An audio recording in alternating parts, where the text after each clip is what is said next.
Hello. Nice to see you again. Veselje mi je, da sem spet vidim. Some of you were not here the other night, I think, yeah? Nekateri izmed vami se danes niste bili prejšnjič tukaj, vidim. So who? Who was not here? Ni bil prejšnjič. Okay. All right, great. I don't have anything planned to speak about. Maybe you have some subject that you'd like to discuss. Nič nisem posebnega planiral za danes, za današnji govor, tako da če ima kdo kakšno temo, na katero bi želel, da govorim. Or if you have questions from the last time, Ali pa če ima nekaj discuss that. zadnjič, lahko diskutiramo o tem.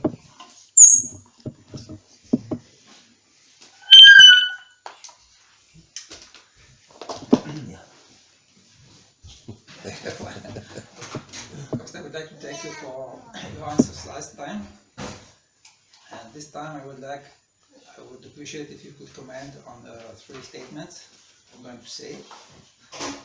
I hope you will disagree. First, we live in Kali Yuga where things are bound to go from bad to worse. So, as we can do nothing about it, there's no sense in doing good. So we should only concentrate on our relation to the God. And second, we should only concentrate on our relation to God, so our relation to other people is not important, especially with those who are not Bhakta and can only relate to material world. And Where's this idea come from? Go ahead. And then the third one,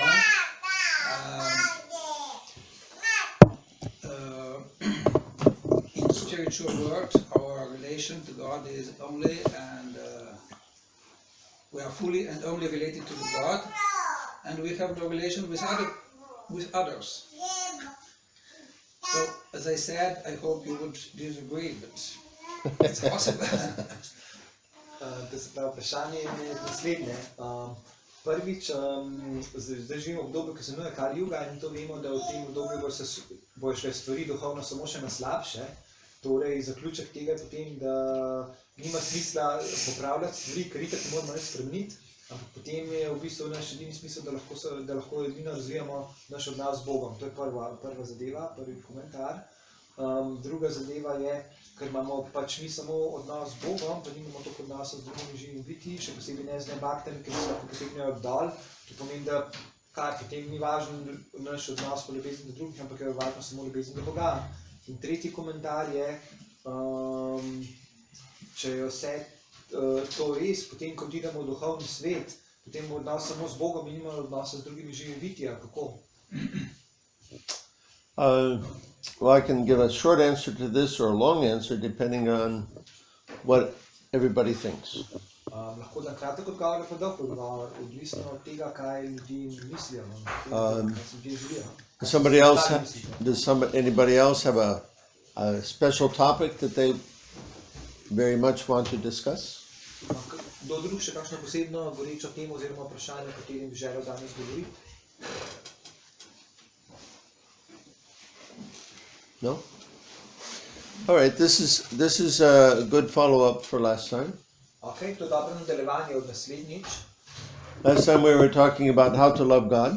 Prejšnji smo govorili o tem, kako ljubiti Boga. And so now we can talk about relationships, more about that, but in terms of relationships with God. Sedaj pa lahko več govorimo o odnosu z Bogom, pravzaprav še bolj podrobno vemo lahko o odnos med nami in Bogom. So again, the three questions? Torej, tri vprašanja še enkrat. Short, just a question. Yeah, is it so that the only thing that matters is our relation to God, or is it also our relation to other people that matters? Okay.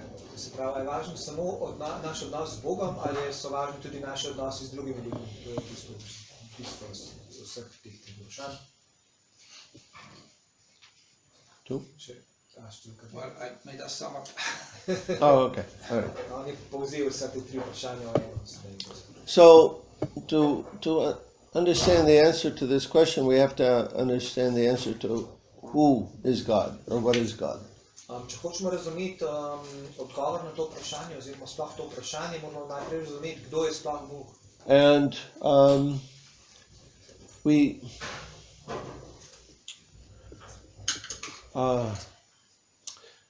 let's begin with our present situation. Pa začnimo s našo sedanjo trenutno situacijo. First of all, I want to ask some of you who are new, have you read Bhagavad Gita? Is the Bhagavad Gita familiar to you at all? Yes? Oni, ki ste novi, mogoče poznate Bhagavad Gita? Yes? Yeah? Okay. All right. So, Bhagavad Gita is giving us the basic understanding of who is God, what is our relationship with Him. Bhagavad Gita nam da osnovno temeljno videnje, kdo je Bog in kakšen je naš odnos z njim. In Bhagavad Gita, Krishna explains that we are His parts and parcels. V Bhagavad Gita Krishna razlaga, da smo mi njegovi delčki. That all living beings, not just human beings, all living beings are part and parcel of God. Vsa živa bitja, ne samo človeška živa bitja, ampak vsa živa bitja so delčki Boga. That we are spiritual beings living in a material body. Mi smo pravzaprav duhovna bitja, ki živijo v materialnih telesih. So we can give the example of driver of a car. Lahko damo primer voznika avta. Some people are driving Audi, some people are driving Volkswagen, some people are driving Mercedes. Nekateri ljudje vozijo Audija, drugi Volkswagena, tretji Mercedesa. They're all human beings. Ampak vsi so ljudje. It's not that because the car is different, the person is different. Ne pomeni to, če je avto drugačen, da je tudi oseba drugačna. Ne. So all living beings have this our spiritual energy. Vsa živa bitja so duhovna energija. And part and parcel of God. In delčki Boga. What does that mean? Part and parcel. Kaj to pomeni delčki Boga?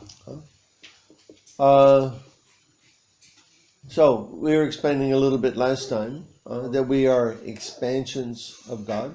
Prejšnjič smo že malo o tem povedali, da smo mi pravzaprav ekspanzije Boga. That is, we have the qualities of God, but in different quantity. To pomeni, da imamo vse kvalitete, ki jih poseduje Bog, ampak drugačna je kvantiteta. That God, when He creates universes, suns, and so on. We create houses or cars. Ko Bog ustvarja univerzume, sonca, planeta, zvezde in tako naprej, ko pa mi ustvarjamo pa hiše, avtomobile itd. And so we have the same qualities as God because we come from Him. To se pravi, imamo iste kvalitete kot Bog, zato ker izviramo iz njega. So then all living beings, of course, we're in this material world, we're wearing a dress called the material body. In seveda v tem materialnem svetu nosimo materialno obliko, ki se imenuje materialno telo. But that doesn't change our actual spiritual nature. Ampak to ne spremeni naše dejanske duhovne narave. Our spiritual nature, all of us, is the same. Duhovna narava vseh nas je pravzaprav enaka v bistvu. With the difference that we all have unique personality. Seveda pa je treba nekaj videti. Vsi imamo svojo lastno izjemno osebnost. So we have a unique personality because we are each a very unique aspect of God. Mi vsi imamo svojo osebnost, zato ker mi smo vsak zelo edinstven aspekt Boga. Vsak izmed nas je svoj edinstven aspekt. So, when we ask the question then, how do we relate just to God or do we relate to other people as well? In potem je vprašanje, kakšen je naš odnos do Boga in kakšen je naš odnos do drugih živih bitij. So we have a saying in America, and you probably have a similar saying here. If you love me, you love my dog. To se pravi, v Ameriki imamo nek pregovor in verjetno imate tudi podoben pregovor tukaj. Če imaš rad mene, boš imel rad mojega psa. Yeah, you have something like this? You get the idea though, right? If you go to see some friend, they have children, you take some little gift for the children. Če recimo greš na obisk prijatelju, ki ima otroke in prineseš neko majhno darilce za otroke. If the children are pleased, then the parents are happy. In če so otroci zadovoljni, potem bojo starši tudi zadovoljni. So the same thing, because we're all intimately related and connected with God. Therefore, how we deal with others is also very important. Ker smo mi vsi zelo, zelo intimno povezani z Bogom, je zelo pomembno tudi, kako se obnašamo drug do drugega. It's extremely important. To je zelo pomembno. Because in the Srimad Bhagavatam, our scripture, Srimad Bhagavatam, in the 11th canto, Lord Krishna explains that one who worships my deity in the temple, but who does not, but who neglects my devotees, he is not my devotee. Kajti sam Krišna pravi, v 11. slevu Šrimad Bhagavatama pravi, kdorkoli obožuje božanstvo, to smo zadnjič govorili, v templju, ampak ne obožuje mojega bhakta, on ni moj pravi, on ni moj bhakta.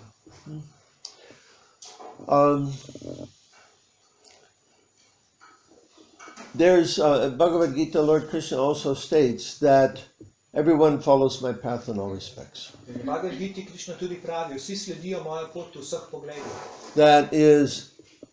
So there's a path to Krishna, a path to God. To se pravi, obstaja pot k Bogu, k Krišni. And every path we know has two directions. In po vsaki poti lahko hodimo v bistvu v teh smereh.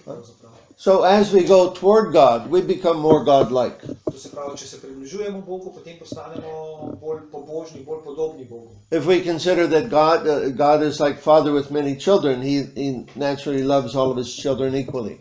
In če Bog oče nas vseh živih bitij, potem normalno je, da ima oče rad vse otroke enako. So to become more God-like, we should also love everybody equally.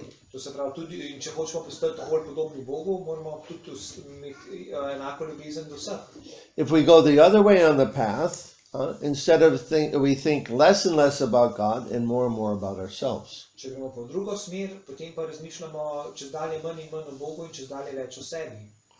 Until this becomes, how do they say it? Pathogenic? It becomes like pathological, yeah. In to postane potem patološka psihologija. So, we all know, now everybody's taking selfies, right? Vsi vemo, danes se vsi slikajo oziroma s temi selfiji in dajo to Some psychiatrists are commenting about how all this selfies is turning us all into narcissists.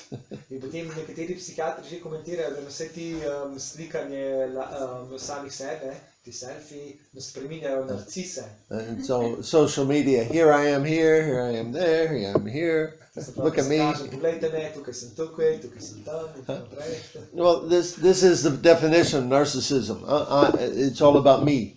To je definicija narcisizma. Jaz sem teglaven, jaz sem poglejte me. And Eric Fromm, he studied evil on the basis of the Third Reich.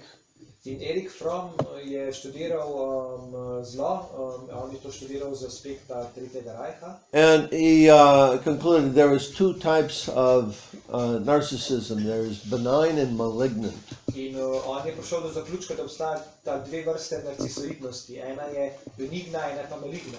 So benign is I'm more important than everybody else because I have more ability, I have some special qualities that most people don't have.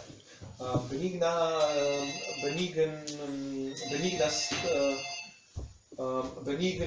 narcisoidnost je taka, da v bistvu misliš, jaz sem boljši od drugih, zato imam neko posebno lastnost, v ničem sem boljši od drugih in zato sem jaz boljši od vseh ostalih. So I have some talent, I have some ability, some intelligence, something that raises me above the level of the average person. Imam neko sposobnost, nek talent, nek dar, s katerim sem jaz, zaradi tega sem boljši od drugih in to me dvigne na višji nivo od vseh ostalih. So naturally I think I'm better than others. In seveda potem kot posledica tega posledično jaz mislim, da sem boljši od ostalih, od drugih. So he says this is benign because this kind of narcissism can be cured.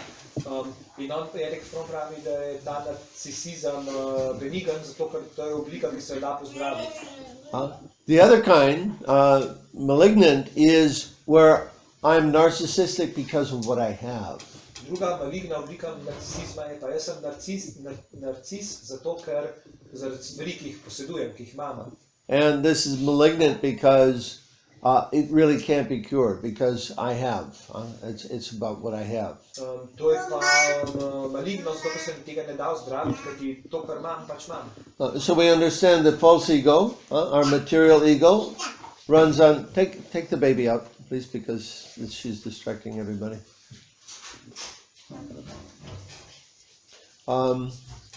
The malignant is, what was it? You were saying about malignant, that ego has two sides. Oh yeah, so the false ego has two aspects called I and mine. I am the body and I am also what I possess. Lažni ego ima dva aspekta, jaz in moje, to se pravi, sem to telo in stvari, ki jih jaz posedujem. And so this consciousness is the more I possess, the more I am. In ta zavest pravi, več ko posedujem, več sem. And it's malignant because I try to increase myself by getting more and more and more. In to je maligno, zato ker jaz hočem povečati sebe s tem, da si pridobivam več in več lastnine. So this we see going on in the world today with the 1%, who are trying to take everything at the expense of everybody else. To vidimo zdaj v primeru, svetovnem primeru, ko si 1% ljudi hoče v last vzeti imetje vseh ostalih, in živi na račun vseh ostalih. And if this continues, then we get to the psychological condition called psychopath. In če se bo to nadaljevalo, bodo prišli na psihološko raven, ki se imenuje psihopatija, where I am everything. Kjer vsega začne razmišljati, jaz sem vse. Whatever I do is right, there is no wrong for me. Karkoli obstaja, karkoli storim je pravilno, zato ker za mene ne obstaja prav pa narobe. Such people, they have no conscience. Taki ljudje nimajo vesti. Most of us, we do something wrong, our conscience bothers us, I shouldn't have done that, but these people, no, nothing like that. Večina izmed nas se nam zgodi, če kaj naredimo narobe, nas peče vest in se mislimo, tega ne smemo narediti, ampak taki ljudje nimajo vesti. So this is the disease condition where I think, I am God, I am everything, everything revolves around me. To je bolelo stanje, kjer oseba razmišlja, jaz sem Bog, jaz sem vse, vse se vrti okoli mene. So we have this spectrum here, is God at one side and the psychopath at the other side. In potem imamo ta cel spektar, to se pravi, ko je psihopat na eni strani, Bog je pa na drugi strani. And all of us are somewhere along that path. In vsak izmed nas je pač nekje tukaj vmes. Most ordinary people, they're not too far at the end of the malignant side, the disease side. Večina navadnih ljudi, običajnih ljudi ni v bistvu na maligni strani. But we have some element of that. Ampak imamo pa kakšen kanček tega, majhen element. So where we consider that it's about me. In zaradi tega majhnega elementa mi razmišljamo, pač, da se stvari vrtijo malo okoli nas. And we see this show up in the beginning of spiritual life also. In to vidimo tudi na začetku duhovnega življenja. The neophyte devotee actually thinks that it's all about me and God. Kajti bhakta začetnika razmišljajo, vse se vrti okoli mene pa Boga, samo za to se gre, za mano in Boga. That other things, they don't have the consciousness of anything else. It's me and God. Ker nimajo v zavesti drugih stvari, mislijo, da sem samo jaz in Bog, to je vse, kar je važno. Because I'm special. Kajti jaz sem poseben. I recognize now God is special. In sedaj sem videl, da je tudi Bog poseben. And God and I, we have this connection. In med Bogom in mano je ta neka posebna povezava. And this becomes my focus. In to postane moj fokus mojega življenja. But this is the beginning of spiritual life. Ampak to je začetek duhovnega življenja. This is called prakrita bhakta, or a materialistic devotee. Tak bhakta se imenuje prakrita bhakta oziroma materialističen bhakta. So the materialistic devotee, he is like this. He is absorbed in himself. He thinks he is the best devotee. Tak bhakta je absorbiran v sebe in on misli za sebe, da je najboljši bhakta. So, yeah, because of his conditioned mentality. Zato, ker njegova zavest še vedno pogojena. His conditioned nature doesn't allow him or her to see beyond this. Ker ti njegova pogojena narava, ali pa njena pogojena narava, zaradi te pogojene narave ne more videti to, kar je sebe. So they think they're the best devotee. Zato oni mislijo, da so najboljši bhakte. And everybody should be a devotee like me. In vsi bi mogli biti bhakte, kot sem jaz. And if you're not a devotee like me, well, I guess you'll get it sooner or later. In če nisi tak bhakta, kot sem jaz, potem, se s časom boš dojel. Like this. Na način. So this is, of course, this consciousness is meant to be rectified. Seveda to zavest je treba popraviti. As one progresses along the spiritual path, one's heart becomes purified. Ko oseba napreduje na duhovni poti, se njegovo srce očisti. And then we come to the point where one should have what's called a change of heart. In potem bi vsak izmed nas mogel priti do trenutka, ki bi prišlo ko pride do spremembe v srcu. So this change of heart means that let's say, in the conditioned state, everybody's thinking of themselves as the center of everything. Kajti v pogojenem stanju je naš problem, da vsi razmišljamo, postavljamo sebe v središče vsega dogajanja, mislimo, da smo mi v centru. And God is there, but God is meant to serve me also. In Bog je tudi tukaj, ampak njegov namen oziroma naloga je ta, da on služi meni. And this is of course how people pray. They go to church and they pray to God, I need this, give me this, help me with this. In tako ljudi tudi molijo. Oni grejo v cerkev in začnejo moliti Bogu, prosim, daj mi to, daj mi ono, daj mi tretje. So I am the center and everything is for me. God is also for me. Kajti jaz sem v centru in vse je namenjeno mojemu uživanju in Bog je tudi tukaj, da meni pomaga. When the devotee becomes purified, then he's coming closer to God. Ko pa se bhakta očisti, potem se približa bliže Bogu. And he realizes it's actually all about God. It's not about me at all. In potem tak bhakta spozna, pravzaprav vse se vrti okoli Boga, ne okoli mene. And everything is meant for God's pleasure. In vse je namenjeno Božjemu zadovoljstvu, njegovemu zadovoljstvu. Including me. Tudi jaz. I am meant also to serve God. Kajti moj namen je tudi, da mu jaz služim. So this is called change of heart. In to se imenuje sprememba v srcu. And in that state, then the devotee, he begins to see everything in relationship to God. In na tej stopnji, v tej fazi začne bhakta videti vse, da je vse povezano, ima vizijo, ker vidi, da je vse povezano z Bogom. He sees everyone else also in relationship to God. On vidi tudi druge, da so povezani z Bogom. He sees them as servant of God.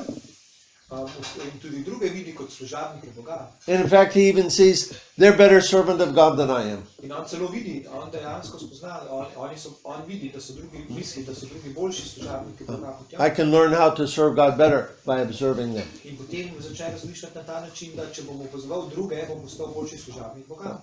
So, in this way, the devotee frees himself from this conception that it's all about me. In na tej stopni se bhakta osvoboji teh konceptov, da se vse vrti okoli njega. So in that state, he's back to your question. It's not he sees how can I neglect these other devotees? They're very dear to Krishna. It's my duty to serve them. In potem bhakta na tej točki spozna, kako lahko jaz zanemarjam vse te druge ljudi. Ti drugi ljudje so tudi služabnike Krišne, kako jim jaz lahko pomagam v njihovi službi. And so this becomes the attitude. In to postane njegovo razpoloženje. Did that cover all three questions? No, I don't think so. Well, the other part was, can we affect the material world? Can we improve? Does it pay to do good if in Kali Yuga everything is predicted to go from bad to worse? Se pravi, vprašanje je tako, to se kar se tiče nas, ampak mi lahko vplivamo na svet, mi lahko izboljšamo svet, ker v Kali Yugi je v bistvu prerokovano, da bo vse šlo iz slabega na vse slabše. Sploh kaj naredimo dobrega, se sploh splača delati dobro. Who does not know what Kali Yuga is? Ali kdo ne ve, kaj je Kali Yuga? Everybody, we all know what Kali Yuga is. Kali Yuga, Okay. So Kali Yuga is because of the influence of the gunas, it gets progressively worse. Kali Yuga se slabša, progresivno slabša zaradi vpliva treh gun. But that depends on the people in this world. Ampak vse je odvisno od ljudi, ki živijo v tem svetu. This world is what we all make it. Ta svet mi soustvarjamo. What is the world? Kaj je svet? It's a manifestation of consciousness. Svet je manifestacija zavesti. Consciousness creates matter. Zavest ustvari materijo. And all of us together, our consciousness combined determines what this world is. In naša skupna zavest določa ta svet, kakšen bo ta svet. So there's you could say a contest going on this planet. Na tem planetu se odvaja recimo temu tekmovanje. Between the forces of evil and the forces of light. Pravzaprav obstaja boj med dobrim in zlim, med silami teme in silami svetlobe. The demonic want it for their purpose. In demoni hočejo svet uporabiti v svoje namene. Okay. The other end of the spectrum, the psychopath, it's mine, it's all meant for me. And everything's meant for me, including you. In psihopati razmišljajo tako, vse je namenjeno meni, mojemu uživanju. Vse, tudi vi, ostale živo bitja so namenjena mojemu uživanju. They've set up the world to run like that. In oni so ta svet zdaj zastavili tako in ga tako vodijo. This is why the rich get richer and the poor get poorer. Zato bogati bogatijo še naprej, reveži pa še bolj siromašijo. So, is it simply destiny that it must continue like that? A preprosto usoda, da se morajo stvari nadaljevati na ta način? No, it depends on what everybody else does. Ne, odvisno je tudi od tega, kar drugi počnejo. If we participate in their system and use their system to serve ourselves, then we're not actually going against the tide. To se pravi, če mi izkoriščamo njihov sistem, iz njega dobimo to, kar mi hočemo, pravzaprav sodelujemo v njihovem sistemu in pravzaprav ne plavamo proti toku. But if I have myself developed consciousness and I see the world as belonging to Krishna and I see everyone is part and parcel of Krishna's spiritual beings who should be elevated, then I'm going to do something different. Če pa jaz vidim, da smo vsi delčki Boga in da bi vsi mogli vzdigniti svojo zavest, potem pa začnem razmišljati, da bi stvari začel početi drugače. So what am I going to do? Ampak kaj bom zdaj storil? To je sedaj vprašanje. Now, we see there's many spiritual people. Vidimo, da obstaja mnogo ljudi, ki se zanima za duhovnost. Spiritual. Ali pa duhovnih v narekovajih. You got the who they go to church, they show themselves to be very pious, but they do everything that the materialistic person does. To se pravi, pravzaprav obstaja mnogo ljudi, ki so duhovni v narekovajih in v bistvu vidimo, da hodijo v cerkev in tako naprej, ampak ko vidimo, na kakšen način živijo, kaj počnejo, vidimo, da delajo vse isto kot materialisti. So what's the difference between this spiritual person and the materialistic person? Kakšna je razlika med tako imenovanim spiritualistom in materialistom? Or we can say, how is a spiritual person supposed to live? To se pravi, potem se postavi vprašanje, kako bi duhovna oseba morala živeti. Can I, as a spiritually developed person, actually do the same things that a unconscious materialistic person does? A jaz, ko sem kot duhovno razvita oseba, lahko počnem iste stvari, ki jih počne duhovno nerazvita oseba, materialist. How am I going to live differently? Kako bom jaz živel drugače? Kako se moj način življenja razlikuje od njega? Now this is very challenging because most of us, it's not possible for us to create a way to live. To je zelo velik izziv, zato ker mi si ne moramo ustvariti svojega načina življenja. We are given a way to live and we try our best to figure out how it works and to get along in it so that we can meet our needs. Kajti nam je bil dan nek način življenja in mi se moramo tukaj znati, kako vemo in znamo, da si pač izborimo svoj obstanek. But there are a lot of people who study this system, especially after the 2008 debacle, who are seeing there's something wrong with the system. Ampak obstaja pa mnogo ljudi, še posebej po letu 2008, ko se je zgodil svetovni ekonomski zlom, ki vidijo, da je nekaj hudo narobe s tem sistemom. And we have to do something different if we're going to change the world. In ljudje so dojeli, da je treba storiti nekaj drugače, če hočemo spremeniti svet. So I'll give you some examples of some people who are doing these things. Da bomo nekaj primerov ljudi, ki se trudijo v to smer. In Berkeley, California, there's a restaurant called the Karma Kitchen. V Berkeleyju, Kaliforniji obstaja restauracija, ki se imenuje Karma kuhinja. It's only open on Sundays. Odprta je samo ob nedeljah. And if you go to eat there, you always have to stand in a queue. There's always a long line of people to go to eat there. In če hočeš jesti v tej restauraciji, moraš vedno stati v vrsti. Vedno je dolga vrsta ljudi, ki čakajo, da bojo jedli v tej restauraciji. Very nice vegetarian restaurant. Zelo fina vegetarijanska restauracija. You sit down, somebody will come and take your order. To se pravi, ti se potem usedeš, počakaš in nekdo pride in vzame tvoje naročilo. They bring your food and your dessert and so on, then they bring you your bill. in potem ti prinese hrano, dezert in tako naprej in na koncu ti prinese račun. And the bill says, you owe $0.00. Your meal has been paid by somebody who came before you, and if you like, you can leave a donation for whoever will come later. Ampak potem pa pride, ko dobiš račun, na računu piše 0,0 evra in je rečeno, da in temu piše, tisti, ki je pred tabo tukaj jedel, je doniral za tvoje kosilo in če hočeš, lahko tudi doniraš za nekoga, ko prišel za tabo. So that restaurant's been running now, I think, for 8 or 9 years. In ta restauracija sedaj obratuje že 8 ali pa 9 let.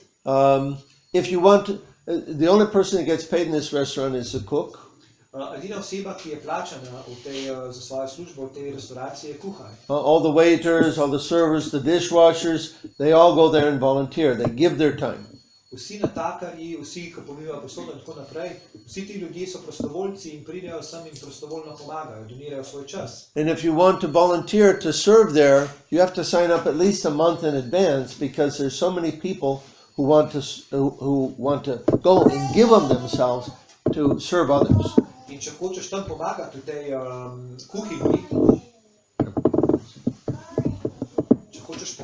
kuhinji, potem moraš en mesec naprej podpisati, zato ker je v bistvu ena mesečna čakalna doba. So the last time I looked, there was about 25 such restaurants that I could find around the world. In nazadnje, ko sem preveril, sem našel na svetu 25 podobnih restauracij. Some are more successful than others. Ene so bolj uspešne od drugih. It depends on the consciousness of the people who are coming. To je odvisno od zavesti ljudi, ki prihajajo v te restauracije. Are they coming to take? A prihajajo jemati? Or coming to give? Ali prihajajo nekaj dati? Is it meant for me, or am I also meant to give to others? Ali to namenjeno samo mojemu zadovoljstvu, ali sem jaz tudi namenjen temu, da jaz nekaj dam drugim? And if I'm meant to give to others, then how do I demonstrate that? How do I show that? In če je moj smisel življenja to, da pač tudi nekaj dam drugim, kako jaz to pokažem v praksi? So there's another example called the time bank. Obstaja tudi drug primer, ko se pa imenuje časovna banka. Now the time bank is it's not such a there's also quid pro quo. There's also exchange, even exchange. To se pravi, časovna banka deluje malce drugače, ker tukaj obstaja v bistvu enakovredna izmenjava. But it's an economic system that's actually begins with giving. Ampak vseeno je to ekonomski sistem, ki se začne z dajanjem. So with the time bank, everybody's time is considered equal. Doesn't matter who you are. Ker v časovni banki se čas vsakogar smatra za enak, ni važno, kdo si.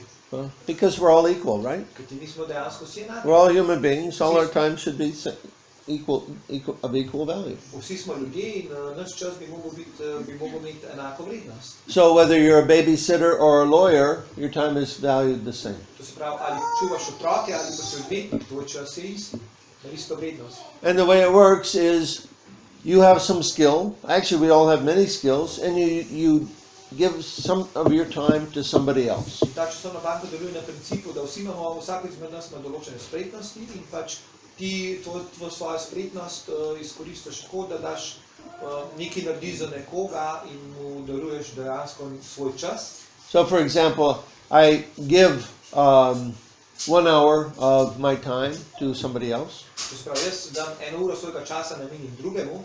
And then I have 1 hour in the bank. In potem jaz 1 uro v tej banki. Now I can go to somebody else whose services I want, and I can ask them for 1 hour of time. In potem lahko grem za enega drugega, katerega uslugo jaz potrebujem, in potem ga prosim za 1 uro njegovega časa. So it's a way of allowing people to exchange their services with each other without requiring money. In to je način, kako lahko ljudje izmed sabo izmenjujejo njihova dela, izkušnje in spretnosti brez uporabe denarja. I've had some exchange with the person who originated this system. Jaz sem se pogovarjal s to osebo, ki je se spomnila ta sistem. And he was realizing there's some spiritual element that's necessary to make this system work. In ta oseba je dojela, da obstaja določen duhovni element, ki je potreben za to, da ta stvar sploh deluje. Because it seems that it's only although it's spread all over the world, it's not really, it's not working for everyone. Čeprav je ta sistem sedaj razširil že po celem svetu, ta sistem v bistvu ne deluje za vsakogar. There seems to be a breakdown at some point. Izgleda, da neki točki ta sistem odpove. And what it seems like is this, that when people, this is working for people who don't have money. Kajti ta sistem deluje za ljudi, ki nimajo denarja. I don't have money, I need some things, I need a haircut, or I need, something, some work on my car. Okay, I'll give some of my time so that I can get what I need. Kajti ljudje potem razmišljajo na ta način. Ok, jaz rabam iti k frizerju, rabam nekoga, ki mi popravi avto, itd.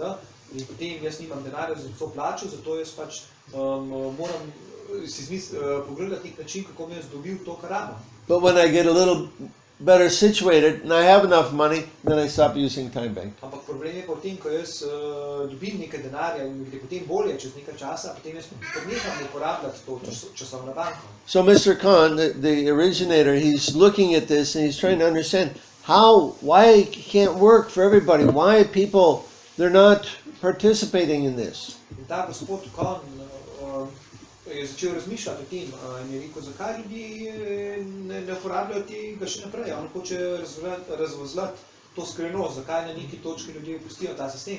And he's right, it is about people's spiritual condition. In ima prav, to je potreben nek duhovni element ljudi, ki so vključeni v to časovno banko. Is the world meant for me to enjoy, or am I meant for God to enjoy? Am I meant to give service to others? To se pravi, je svet namenjen mojemu uživanju, ali je pa v bistvu namen vsega, da jaz tudi pač prispevam nekim drugim, da imajo drugi za neko korist. So, if we want to change the world, not only we have to have our consciousness, we have to change our consciousness, but we also have to demonstrate that by a change of our action. To se pravi, če hočemo spremeniti svet, moramo spremeniti tudi našo zavest, ampak praktičen dokaz tega je, da spremenimo tudi naš način obnašanja oziroma naš način ravnanja, delovanja. So, which is going to come first? To se pravi, kaj bi prišlo prvo? The heart must be cleansed. Srce se mora očistiti. The heart and the mind, they must be cleansed. Srce in se morata očistiti. And the method for doing that in this age is to immerse oneself in spiritual sound vibration. In metoda za to je, da se človek potopi v zvočno transcendentalno duhovno vibracijo.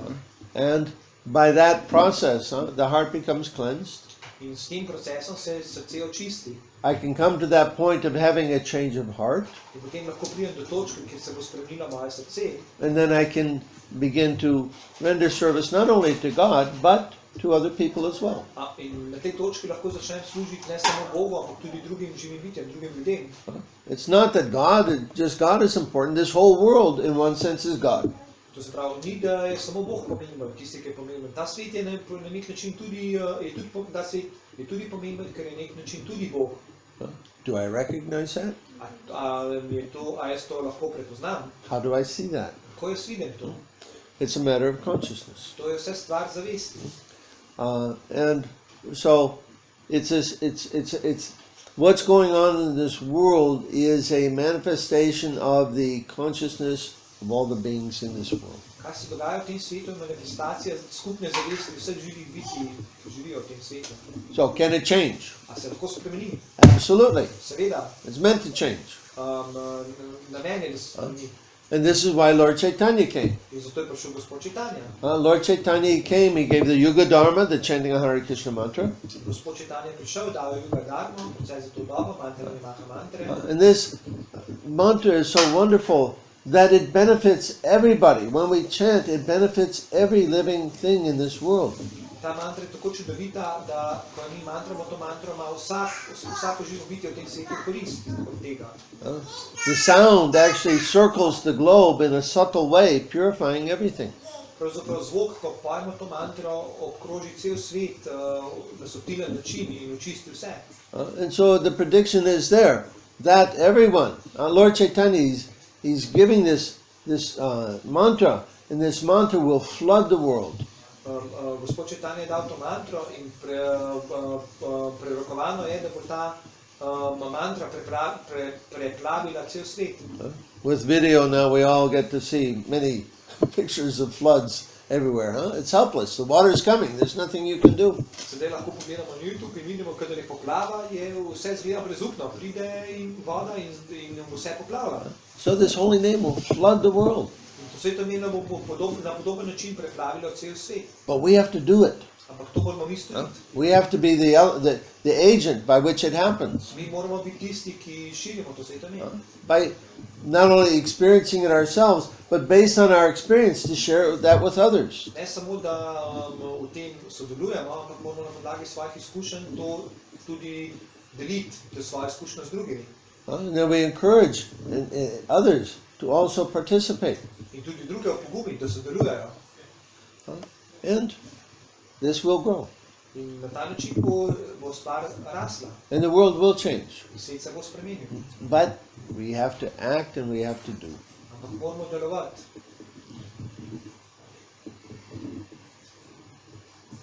And what was part 3? No. You can answer. Part 3 is covered? Yes. I'm glad what I hear, because it proves my mother raised me well, even though she didn't know Krishna. Okay.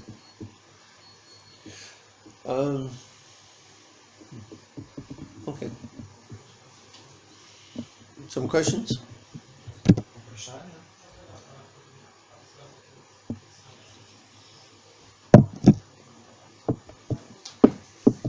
So, what are we doing to change the world?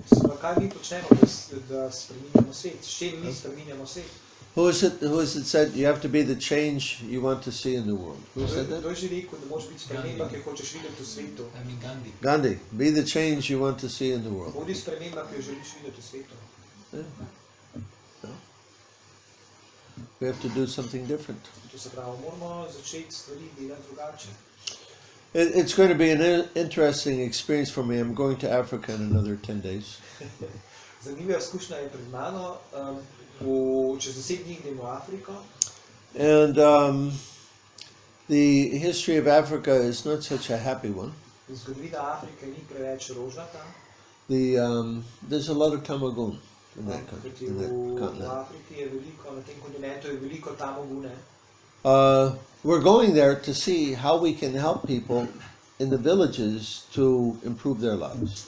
In mi gremo tja, jaz grem tja, s prijatelji, da pomagamo jih naučiti, kako lahko izboljšajo svoja življenja v vaških skupnostih. And one of the persons who's kind of advising and helping us set this up, he's saying that the only way you can get anything done in Africa is to pay people. In ena oseba, ki je v tem odboru, svetovalnem odboru, pravi, da edini način, kako lahko v Afriki kaj spremeniš ali pa kaj dosežeš, da ljudje nekaj naredijo, je tako, da ljudem plačaš. So he gives the example, even in an election, if you want people to vote for you, you have to go to the village or the town and you have to put up a feast, or you have to do something for the people, and then they'll vote for you. In ta primer, da v bistvu celo če hočeš, da ljudje volijo zate, moraš iti v vas ali pa v mesto in moraš pač nekaj narediti za ljudi, to se pravi skuhati za ljudi, povabiti jih na gostijo in šele potem bojo šli in volili za tebe. So this is called What's in it for me. In to se imenuje, kakšno bom jaz koristil tega. If I don't see any benefit for me, I'm not going to do it. Kajti če jaz ne vidim nobene koristi v stvari za mene, potem zakaj bi jaz to sploh se lotil česarkoli. And so this is, to a large degree, why Africa is in this situation that it's in. In to je v veliki meri razlog, zakaj Afrika se trenutno nahaja v položaju, v katerem se nahaja. There must be some goodness in society for society to function. Kajti če hočeš, da družba uspeva, mora biti določena mera vrline. If everybody's simply taking and nobody's giving, this is animal. The strongest will win. Če vsi samo jemljajo, nihče nič ne daje, potem je to živalska družba, ker potem v živalski družbi zmaga vedno samo najmočnejša žival. So this is again indicative of tamagun. In to je dober indikator, da je taka družba pod vplivom tamogune. And the solution is to bring more sattva-gun. In rešitev je, da vpelješ več sattva-guna. Now, there's different ways to do that. Obstaja več načinov, kako lahko to storiš. One is if we do activities of sattva. Eno je, da začneš izvajati aktivnosti v sattva guni. And this is increasing more and more. In to se povečuje več in več. In many countries around the world, vegetarianism is increasing. V mnogih državah po svetu se vegetarijanstvo povečuje. In some countries, it's even a significant minority, like 20%, I think, in New Zealand. V nekaterih državah, mislim, da v Novi Zelandiji, če se ne motim, je dejansko obstaja zelo pomembna manjšina vegetarijancev, naprimer 20% je v Novi Zelandiji. And you can also do it by activities like hatha yoga. Te stvari lahko počneš tudi z aktivnostmi kot so hatha yoga. So there was a group of hatha yogis in India. They devised a study to see how much does hatha yoga actually shift people in their gunas. Pravzaprav v hatha yogi v Indiji je bila skupina hatha yogov, ki so se odločili preveriti, koliko dejansko hatha yoga spremeni ljudi, koliko spremeni gune v ljudeh. So they devised a quantitative analysis to measure, to give some kind of numerical value to a person's situation in the gunas. In zato so v bistvu se spomnili nek sistem, ki merijo vpliv treh gun na določeno osebo, da so potem to in potem so temu sistemu so pač dali številke potem. So it's basically based on different lifestyle questions. In ta vprašalnik je temeljil na različnih življenjskih stilih. So they gave them the test, and then after 3 or 6 months of doing hatha yoga, they gave the test again, and they saw that indeed tamagun went down, sattvagun went up. To se pravi, so vzeli skupino ljudi, so jim dali zapisati ta test in so ocenili pač, v katerih gunah so, in potem čez par mesecev, ko so oni par mesecev delali hatha yoga, izvajali hatha yoga, so še enkrat napisali ta test in so videli, da so se ljudje dvignili, da se je delež tamagune zmanjšal, delež sattva-gune se je povečal. So it's nice, hatha yoga is increasing all over the world. Hatha yoga se danes po celem svetu zelo razširja in povečuje. Then a devotee in the United States, for his PhD thesis, PhD study in sociology, he did a similar test to see how much the chanting of Hare Krishna affects people's gunas. In Bhakta Uzada je naredil podoben poskus in on je naredil svojo doktorsko dizertacijo, sociološko, pač sociologijo študira, in svojo doktorsko dizertacijo naredil na temelju, koliko se ljudem poveča sattva guna, če mantrajo Hare Krishna Maha Mantra. So he created his test about the gunas. He called it Vedic Personality Index. In potem je on kreiral svoj lasten test o treh gunah in ta test je poimenoval vedski profil osebnosti.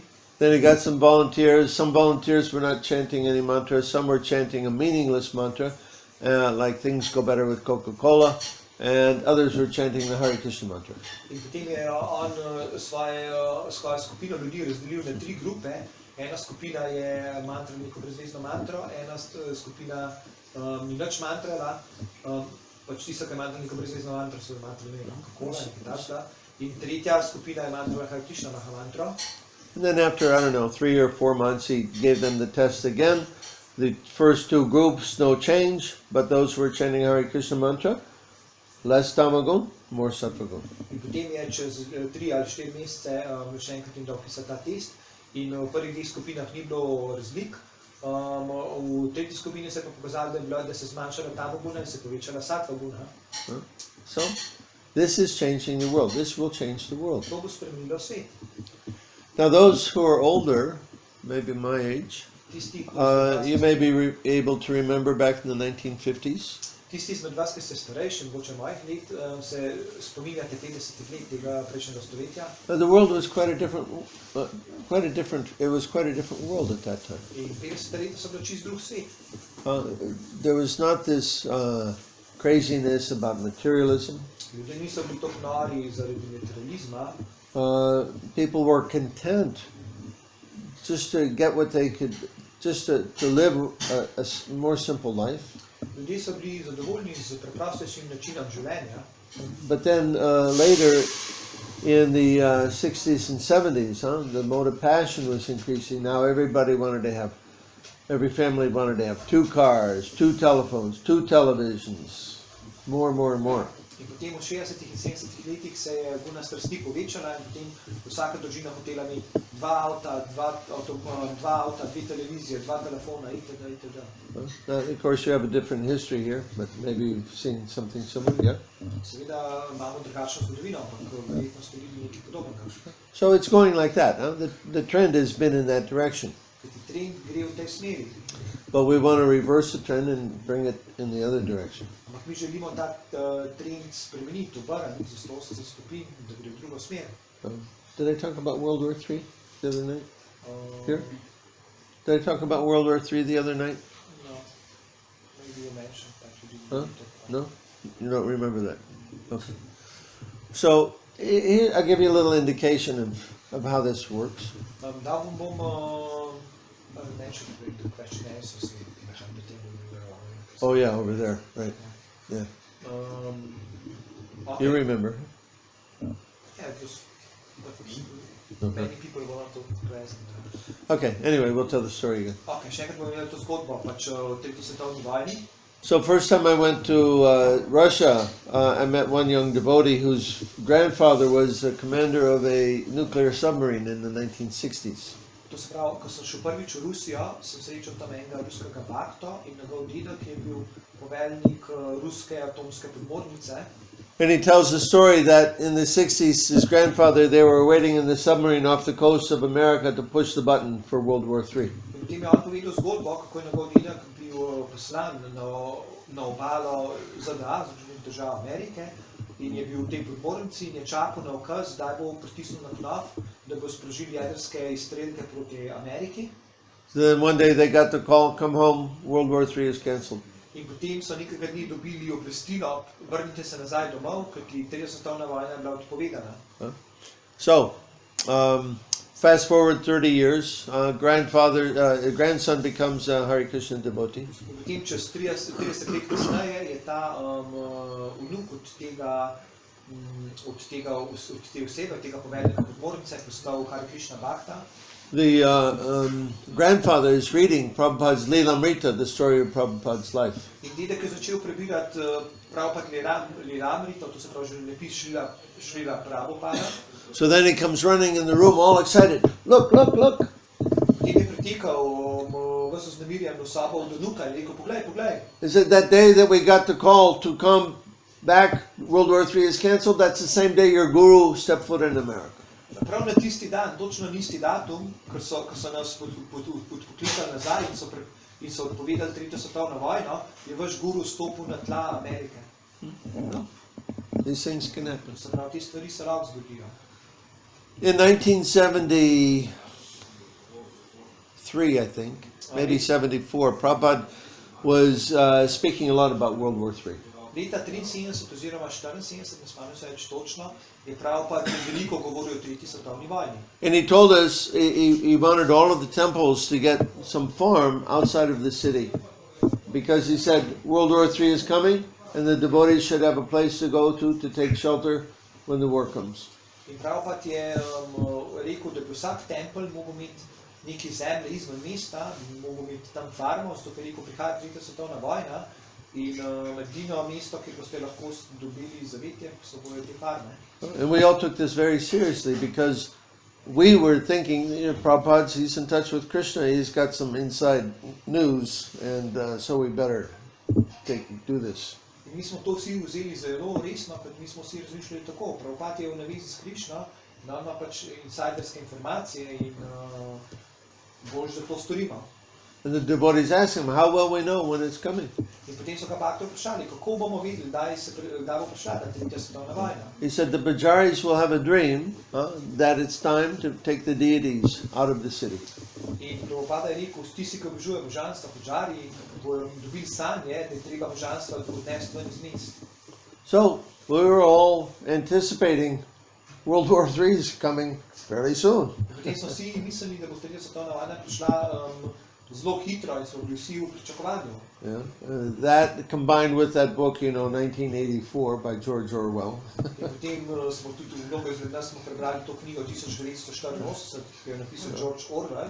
We were thinking, yeah, it's right around the corner, get ready. In smo razmišljali na ta način, 30 svetovna vojna je takoj za vogalom, bolj da se pripravimo. But the 80s came and went, no war. A potem so prišla 80 leta, ni bilo nobene vojne. 90s came and went, no war. In 90 so minila brez vojne. Where's the war? Kje je vojna? The world is changing. Svet se spreminja in nič se ni zgodilo. We don't need the war, Ker perhaps. si mogoče ne rabimo vojne. So these things can change. It depends on the people on the planet, what they're doing. Ker ti stvari se lahko spremenijo, to je odvisno od ljudi na planetu, kaj ti ljudje počnejo. We can understand the future from if we see. Tamagun means destruction. Lahko vidimo prihodnost, če razumemo, da tam bo pomeni uničenje. So on that basis, we can understand there's going to be economic chaos because the whole economic system is rotten from beginning to end. It's all cheating. In na podlagi tega lahko razumemo, da bo prišlo do ekonomskega kolapsa in kaosa, zato ker je celotni ekonomski sistem od začetka do konca popolnoma gnil in cela ekonomija temelji na varanju. And if you read the economic writers, they're all saying it's going to crash, it's going to crash. They don't know how it's keeping going on. In če berete ekonomiste, vsak malo bolj pameten ekonomist bo rekel, ta sistem se bo sesul in se sesuva in sploh nimajo pojma, zakaj sploh se še ni že sesul. I'm also convinced that this economic system, the way it works now, will crash at some point. Jaz sem tudi osebno prepričan, da ta ekonomski sistem, kakor je trenutno zastavljen, se bo v neki točki zlomil. Then the question is, how are people going to function? How the world's going to work after that? In potem se postavi vprašanje, kako bo potem ljudje preživeli to in kako bo pač funkcioniralo naprej. Well, it can be that people are just going to cooperate. Mogoče bo pa enostavno prišlo do tega, da ljudje začeli med sabo sodelovati. And we see this in some of the disasters that are happening around the world. We hear news about this. In to lahko vidimo, v določenih področjih se zgodi, da je velika katastrofa in ljudje so začeli sodelovati. After the earthquake and tsunami in Japan, there was one grocer. He had a grocery store. He just opened the doors and told people, take what you need. In potem, ko se je recimo primer, zgodil se je pač ta tsunami na Japonskem in potres, in potem je eden lastnikov trgovine enostavno odprl trgovino in je rekel ljudem, samo pejte pa si izberite, koliko rabite. When we had these big hurricanes in Puerto Rico and in New Orleans, the people, rather than thinking of themselves and being very selfish, they were helping each other. They were doing a lot to help each other. Ko smo imeli vse te hurikane v Puerto Rico pa v New Orleansu, so ljudje namesto, da bi razmišljali o sebi, so pač pomagali drug drugemu. And we see that in those times people cooperate, they get the job done, they take care of what needs to be taken care of. In vidimo, da v trenutkih stiske ljudje lahko sodelujejo med sabo in se stvari rešijo. But then somehow or other, for some reason or other, they go back to the old system where everybody's trying to simply take from everybody else. In potem, za takega ali drugačnega razloga, potem ko ta kriza mine, krizna situacija mine, potem spet ljudje začnejo jemati samo drug od drugega. So the idea of spiritual economics that I'm presenting is a gift economy with God in the center. In ideja duhovne ekonomije, ki jo jaz predstavljam, kjer sem napisal knjigo, je ideja ekonomije, kjer je Bog v centru. Prabhupada called it spiritual communism. Prabhupada je to idejo imenoval duhovni komunizem. That we don't need to follow this system that divides us. Instead, we can, if we simply learn to serve each other, you don't need money. Ker ti ni nam treba slediti tega sistema, ki nas razdvaja, kajti če se vsi sodelujemo med sabo, sploh ni potrebe po denarju. Not only do you not need money, but you do better without it. Ne samo, da ne potrebuješ denarja, ampak lahko celo bolje živiš brez njega. I've been to some villages in India. Jaz sem bil v nekih vaseh v Indiji. The people there have nothing. In ljudje v teh vaseh nimajo ničesar. But time. Imajo pa čas. They have a lot of time for each other. Imajo veliko časa drug za drugega. In the Western countries, people have a lot of things, but they have no time. Na zahodu imajo ljudje veliko stvari, ampak nimajo nobenega časa. So one very insightful economist who spent some time in India, he said the amount of free time that people have is inversely proportional to the number of labor-saving devices that they have. In en ekonomist je rekel, ki je potoval malo po Indiji, je rekel, prosti čas, ki ga imajo ljudje, je obratno sorazmeren številom naprav, ki jih imajo ljudje, da nadomestijo delo ljudi z temi napravami. So we get these machines, I'm going to save time, but the result is we have no time. In mi imamo vse te stroje, s katerimi naj bi prihranili čas, ampak končni rezultat je, da nimamo več časa. We have no time for what is important. Nimamo več časa za stvari, ki so pomembne. What's important? Kaj je pomembno? Our relationships. Odnosi med nami. The parents, that they have time for their Da children. imajo starši čas za svoje otroke. In America now, people spend more time shopping than they spend with their children. V Ameriki ljudje porabijo več časa za nakupovanje, kot ga pa porabijo s svojimi otroci. And both parents are working, the children come home and they're raised by the television. In oba starša delata in potem otroci so prepuščeni sami sebi in jih vzgaja televizija.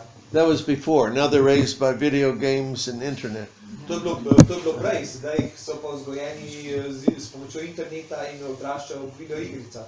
So the things that are important for us, we don't have time for, because we live in a society that's pushing us in the wrong direction. Za stvari, ki so pomembne, nimamo več časa, ker živimo v družbi, ki nas poriva v napačno smer. So, when are we going to change that? In kako bomo to spremenili? Don't expect the leaders to change it. Ne pričakujte, da bojo vodje kaj spremenili. Their whole point is to exploit everybody. Kajti vsi njihovi napori so usmerjeni k temu, da nas izkoriščajo. So the people themselves, they have to come up, they have to say, we're not going to follow this plan. Kajti ljudje morajo sami stopiti skupaj in reči, vodja, ne bomo več sledili vaših načrtov. I'll explain to you how modern economics works very simply. Razložil vam bom, kako deluje moderna ekonomija na zelo preprost način. I'm the banker, you're the people. Jaz sem bankir, vi ste pa ljudje. And we're going to play the game called money. Zdaj se bomo igrali igro, ki se imenuje denar. The rules are very simple. Pravila so zelo enostavna. I win and you lose. Jaz dobim, vi izgubite. Okay? So I say, let's play the game of money, and everybody says, oh, good, we'll all have money. In potem jaz rečem, pojmo se to igro, ki se imenuje denar. In potem vsi rečejo, ja, super, vsi bomo imeli denar. So I'm giving out the money for 10 or 20 years, and then I stop giving out the money. In potem jaz začnem deliti denar in to počnem 20 let, pa začnem enkrat preneham deliti ta denar. Oh, I'm sorry, it's a recession. In potem začnem govoriti, prostite, sedaj pa prišla gospodarska I recesija. take 10% of the houses, 10% of the businesses. In potem poberem 10% vseh podjetij in 10% vseh hiš. And everybody suffers for 5 years. In potem vsi trpijo 5 let. Then I say, let's play the game of money again. In potem spet rečem, spet spet igrati to igro denar. And everybody says, oh, good, we're going to have money. In potem spet vsi mislijo, super, dobili bomo denar. So I give out the money, and everybody's really happy, we got a great economy. In potem spet razdelujem denar na veliko in potem vsi mislijo, super, spet je ekonomija, spet zelo dobro. Then I stop giving out the money. In potem spet neham izdajati denar. Oh, it's a depression, I'm sorry. In spet rečem, prostite, prišlo je do gospodarske depresije. I take 25% of the houses, 25% of the businesses. In poberem 25% vseh podjetij in 25% vseh hiš. Everybody suffers for 10 years. In spet vsi trpijo 10 let. And then I say, let's play the game of money. In potem spet rečem, pojmo se spet to. And everybody says, all right, we're going to have money. Spet vsi mislijo, super, spet bomo imeli denar. What's wrong with this picture? Kaj narobe v tej sliki? The system is not work for us. Narobe je to, da sistem sploh ne deluje za nas. It's designed to exploit people. Ker je bil narejen, da izkorišča ljudi. And we should understand that. In to bi morali mi razumeti. And cooperate together to create something different. In sodelovati med sabo, da ustvarimo nekaj drugega. If we start a gift economy, what can they do? Če začnemo ekonomijo osnovano na obdarjevanju, kaj lahko storijo? Some people have started private currencies. Nekateri ljudje so začeli izdajati privatne lastne valute. In Germany, during the Depression there was one town in Germany called Wurgel, Germany. They created their own money. V Nemčiji za časa ekonomske depresije je bilo neko mesto v Nemčiji, ki oni so ustvarili svoj lasten denar. And no depression. The depression went away. In oni niso imeli gospodarske krize v tem mestu. People started moving there was prosperity. Ljudje so se začeli priseljevati v to mesto in je vladala blaginja v tem mestu. The German government found out about it and they stopped it. In nemška vlada, ko je za to izvedela, je zaustavila. Niso smeli več izdajati denarja. What's that mean? Kaj to pomeni? It means they wanted the problem. To pomeni, da so oni hoteli imeti težave. After the 2008 debacle, I investigated it and I wrote a paper about it. Po gospodarskem zlomu 2008 sem napisal članek o tem, ko sem začel to raziskovati. You can read it on my website. It's called the Economic Chernobyl. Economic Chernobyl. Okay, to lahko najdete na moji spletni strani Ekonomija Černobil. For a while, I lived in Ukraine, in a little town called Chernigov, which is about 30 kilometers from Chernobyl. Nekaj časa sem živel v enem majhnem mestecu v Ukrajini, ki je v bistvu 30 km stran Černobila. And I got to know some of the local people there, and they were explaining how that accident happened. In potem sem se pogovarjal z nekimi lokalnimi ljudmi in oni so mi razložili, kako je prišlo do te nesreče v Černobilu. Now, every nuclear plant has fail-safe mechanisms that prevent it from overheating. But what the engineers did there is they blocked them so that they wouldn't work because they wanted to push the reactor beyond its design limit. Vsak reaktor ima v bistvu mehanizme, ki ta reaktor avtomatično stavijo, če se začne pregrevati. Kaj so po tem mestu v Černobilu naredili, so pa inženirji hoteli reaktor spraviti čez rob reaktorskih zmožnosti in so blokirali ta sistem, ki avtomatično blokira reaktor, če se pregreje. So it wasn't really an accident, it was an incident. Pravzaprav to ni bila nesreča, to je bil incident, zato ker oni so testirali reaktor in stvari so šle narobe. The same thing with the 2008 crisis. Isto je s krizo 2008 ekonomsko. The governments around the world, especially Europe and America, they worked for 20 years to put all the pieces into place so that they could create that crash. In vlade po svetu, predvsem v Ameriki in Evropi, so 20 let sestavljali, ko so dobili vse ključne ljudi na ključna mesta, so v bistvu namerno povzročili ta gospodarski zlom. So I wrote that and I showed all the evidence. O tem sem napisal članek in sem tudi med tem člankom navedel vse dokaze. Here you can see a video that explains the same thing. It's called Inside Job. In lahko si ogledate tudi video na YouTubeu. Ta video ima naslov Inside Job, to se pravi izdajalec znotraj. It's on YouTube. To je na YouTube. Anyway, so wake up. To se pravi, zbudite se. They're not running the world for our edification, for our benefit. To se pravi, ti, ki vodijo danes svet, ne vodijo sveta za našo dobrobit. There's a class war going on. Kot obstaja razredni boj. Oh, now England's all upset because this fellow Corbyn got elected. In Anglija je zdaj vznemirjena, ker so izvolili tega Corbina. He's not going to continue the class warfare. He's actually on the side of the people. Kajti ta človek je dejansko na strani ljudi in ne bo nadaljeval s tem sistemom, kot je se odvijal do zdaj. Well, if more people chant Hare Krishna, we can get more Corbyns elected and things can go back to work in a normal fashion. Če več ljudi mantra Hare Krishna, lahko dejansko bo potem več ljudi volilo, za take kot je bo več Corbynov se pojavilo in ljudi bojo volili in stvari se lahko vrnejo spet v normalne tire. Depends on us. To je vse odvisno od nas. What we're going to do. Kaj bomo mi storili? So, what are you going to do to save the world? Se pravi, kaj boste storili vi, da boste rešili svet? Personally. Osebno. You. Ti. You.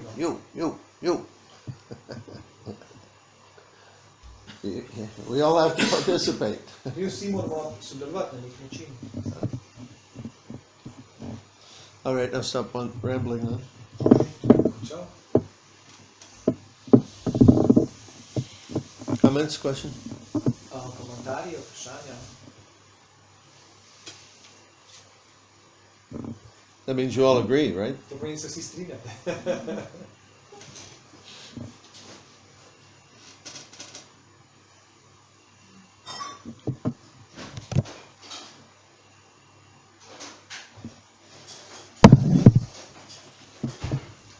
Če recimo nezbrano pojemo sveto ime in da mislimo na druge stvari, je to vseeno dobrobit ali je mogoče boljše da niti da bi te eno počel tako.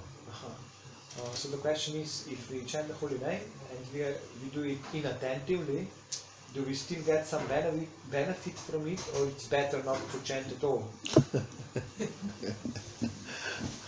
You may not get some benefit, but the leaves and the animals and the trees, the animals, the rest of the world will get some benefit. Mogoče ti ne boš dobil dobrobiti, ampak drevesa, listje in živali in rastline okoli tebe bojo povsem imeli neko dobrobit.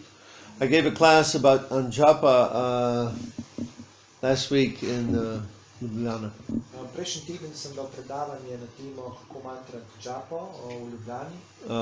And I think Mislim, da he may have put it on YouTube in my channel. Mogoče se je nekdo dal celo na YouTube. If not, we can get it there soon. V glavnem spravim na YouTube. And in that class, I go and I explain the whole idea of japa. In v tem predavanju sem razložil celotno idejo kako mantrati japa. So japa is meant to be meditation. Japa pomeni meditacija. If you're not meditating, why are you chanting? Če ne meditiraš, zakaj potem mantraš? So better, if you're going to put time into something, better do it good. Se pravi, če vlagaš čas v nekaj, potem bolje, da to storiš dobro, ne? It's almost a waste of time Skoraj izguba časa, if you're not attentive. če nisi pozoren, skoraj. The point is that the mind associates with the sound of Krishna's name. Pomembno je, da se druži, da je čim bolj v stiku z imenom Krišne. But if the lips and tongue are chanting, but the mind's gone somewhere else, there's no benefit. Če pa samo vibrirata, jezik vibrira, usta se premikajo, ustnice se premikajo, je pa daleč stran, potem pa ni nobene koristi. Kaj pa želite tako, da bi potem imel še slabe reakcije? Mislim, da bi tako nekako, če nima spoštljivega odnosa do tega, se pravi, lahko bi dobil še kakšne reakcije. Ja, tako. So the question is, what about the reactions? Even if I chant, for example, if I don't have the right attitude, can I get the reactions for that? Reactions, yeah, the reaction is your progress will be very slow. Ja, reakcija je, da tvoj napredek bo zelo počasen, to je reakcija. Inattentive chanting is also one of the offenses. Se tudi nepozorno mantra je ena od želitev, pravzaprav. It's like I'm calling you into the room. Hey, come on over here. To je na primer, kot da jaz tebe pokličem v sobo, prid sem. And then you come in the room and then I ignore you. In ti prideš v sobo in jaz te začnem ignorirati. Radha, Krishna, come here. Ne, ker jaz komandam kličem Rado Krišno, prid sem. Sit down, I'll be right back. In potem rečem, sedite, bom takoj se vrnil. And I leave them there for 2 hours. 2 ure. Oh yeah, right. I'm sorry, I forgot about you. Ja, oprostite, pozabil sem na vaju. What's that going to do for your relationship? Kaj bo to naredilo z odnosi med tabo in Rado Krišno? That's not a way to build a relationship. To ni pravilen pristop k izgradnji odnosa z nekom. By chanting, we're trying to build a relationship with Krishna Ko mantramo, skušamo vzpostaviti oziroma zgraditi odnos s Krišno and Radha. in Rado. So, do that consciously. In to je treba narediti zavestno.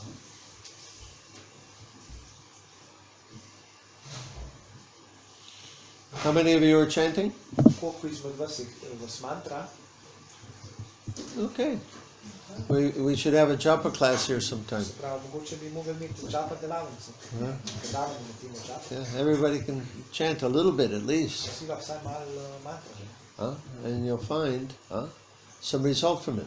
Vsak, če bo vsaj malo mantra, bo videl, da bo določen rezultat. The first result is you become happy Prvi rezultat je, da postanete srečni.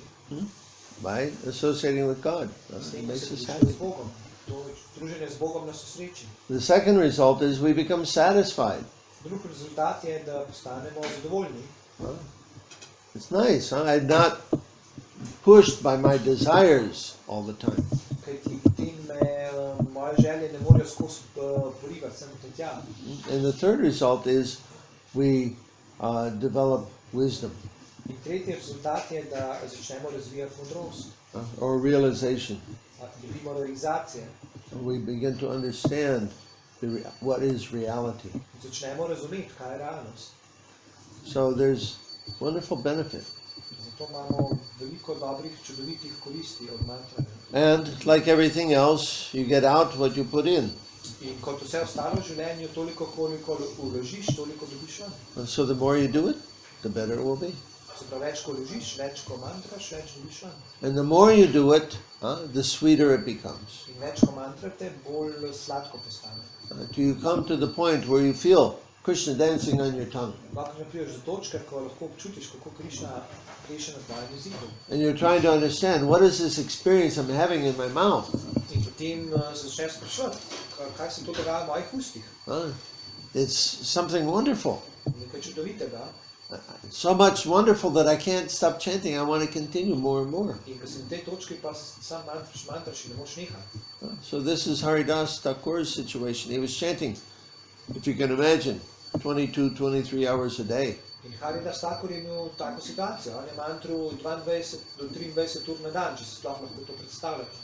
Not just one day, every day. To vsak dan je smeta. Samo ni to tako, da malo ponašamo, recimo, če se trudimo količinsko, to več ur na dan. Ja.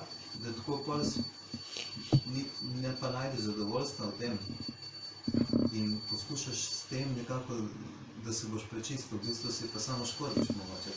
Ja, kaj misliš, kot reče? Ja, to, da količinsko, da ti bo prej, da se boš prej dosegel neko nek napredek. So the question is, but isn't it if you just chant for several long hours and we chant a lot, so isn't it we just imitate or think that by quantity alone we will improve? That's true. Yeah, to it is. The more, it's like anything else. The more you play the piano, the better you become. Res je, tudi kot če igraš klavir. Več ko igraš, boljš boš postal. The more you chant, the better it will be. Več ko boš mantru, boljše bo mantranje. But there's a transcendental result. Ampak dobiš tudi transcendentalni rezultat. That you become purified. Your whole consciousness becomes purified. Tvoja zavest se očisti. Now you become free from Maya. In se osvobodiš Maje. Illusion. What's Maya? Illusion. Kaj je Maja? Maja je iluzija. This whole world's an illusion. Vsi svet je v iluziji. We're all in illusion. Vsi smo v iluziji. You want to get out? Če hočeš iti ven, Here's the key. imaš ključ. Chant Hare Krishna. Mantra Hare Krishna, to je ključ.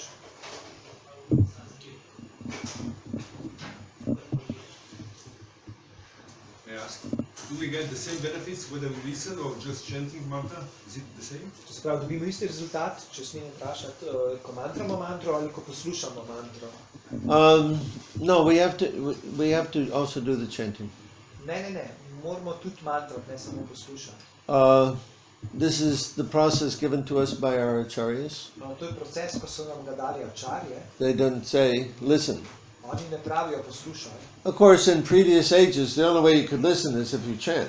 Seveda v prejšnjih dobah edini način za poslušanje je bil, če si mantro. They didn't have MP3. So bile MP3-ov, tako naprej. So we can also listen, but we should. Prabhupada said we should listen to our own japa. Prabhupada je rekel, da ko mantramo, moramo slušati svoje lastno japa. Poslušati se moramo. Sometimes during japa, the devotees like to play the tape of Prabhupada chanting. Včasih bakte, ko mantrajo, si radi predvajajo posnetek Prabhupada, ko mantrajo. One time Prabhupada came back from his morning walk, he heard the tape, and he asked, what's going on? Why are they doing that? In enkrat, ko je Prabhupada se vrnil z jutrajnega sprehoda, je videl, da bakte poslušajo njegov posnetek, kako on mantra, in je rekel, kaj med mantranjem, in je rekel, kaj je to, kaj se zdaj dogaja? And they said, devotees like to hear your japa during their japa, Prabhupada. In bakte so rekli, bakte radi poslušajo tvojo japo, ko oni mantrajo japo. He said, no, they can listen to mine later, but during japa they should hear their own japa. Prabhupada je rekel, ne, ni problema, lahko poslušajo mojo japo kasneje, ampak ko mantrajo, ne poslušajo sami sebe. So why do we do the chanting? Because it's a point of bringing the mind under control. Kajti poanta mantranja je, ko mi mantramo sami, poskušamo tudi poslušati to mantro, to pomeni, da poskušamo obvladati svoj um. By using the senses in a central point of focus, chanting, hearing, touch also, then the mind becomes controlled. In mi ko mantramo, uporabljamo tudi čute, uporabljamo dotik, zato mantramo na kuglice, uporabljamo jezik in uporabljamo tudi ušesa. So that's the point, bring the mind under control. To se pravi, to je poanta, da spravimo pod kontrolo. And I explain this in detail in that class on japa. In to v tej delavnici o džapi, v tej predavanju o džapi razložimo v detalje. So you try to get a hold of that and listen to Poskušajte it. dobiti ta posnetek. So what is the real purpose of the japa? Because we actually use it only to count how many times you chant. To se pravi, kaj je pravzaprav potem dejanski namen džape, džapa male? To uporabljamo ta števc samo zato, da štejemo, koliko smo zmantrali. A lot of people try to do meditation by making the mind blank. Mnogo ljudi poskuša izvajati meditacijo, v kateri se poskuša izprazniti um. Did you ever try to do that? Si kdaj poskušal to meditacijo? Never. Yeah, I tried before. Jaz sem to probal prej. As soon as you make the mind blank, then you think, oh, I did it. In takoj, ko sprazniš, pomisliš, uspelo mi je. Oh, no, I've spoiled it. In potem rečeš, ne, zdaj še vse pojagu. It's very difficult. V bistvu, ta proces je zelo težak. So our meditation engages the senses. Se pravi, naš proces meditacije, ni da prenehamo, da ustavimo ampak da vključimo čute. To focus the mind on the sound. So we create the sound, we use the tongue, we use the ear, we use the sense of touch to bring the mind under control. To se pravi, mi ustvarimo zvok in potem ta zvok poslušamo in potem, da bi se osredotočili na ta zvok, vključimo čute. To se pravi, poslušamo, izgovarjamo in tudi čutilo tipa vključimo iz džapa. In our conditioned state, our senses, our mind are always active with something. In v našem pogojenem stanju je naš um in naši čuti so vedno zaposleni v nečim. So the whole idea is bring them under control. In celotna ideja se nahaja v tem, da je treba to spraviti pod kontrolo. And we do that by engaging them in the process of japa. In to naredimo tako, da pač vse te čute vključimo v proces džape, mantra. So yeah, we use it to count, but it's also a method of engaging the senses, so that the mind can focus. To se pravi, džapo, ja, res uporabljamo tudi za štetje, ampak v bistvu ta pravi proces je, da v bistvu vključimo čutilo tipa. You can use a counter also. Lahko uporabljate tudi števec, kovinski. I've tried many different ways. Jaz sem probal različne načine. Without something in my hand, I find it very difficult to continue, to stay focused. Ampak meni je zelo težko, da se ostanem skoncentriran, fokusiran, če nimam nečesa v roki. So even if I have a clicker or counter, that's helpful. Če tudi imam števec v roki, je to pomaga. But without that, Brez tega pa ne. 5 minutes, my mind's gone somewhere. Minuti in mi odplava nekam. So may we consider that Muslims and Christians use the japas for the same purpose? The what? May we consider that Muslims and Christians use the japas, let's say japas, I mean chain, for the same purpose? To se pravi, če jaz prav razumem, potem lahko zaključimo, da kristjani in muslimani uporabljajo svoje molilne jagode z istim namenom.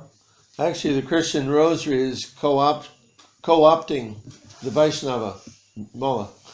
Pravzaprav krščanski rožni venec pravzaprav dopolnjuje džapa malo oziroma pač je zelo sorodni džapa mali. So there were Vaishnavas in Palestine during Jesus' time, or before Christianity. To se pravi,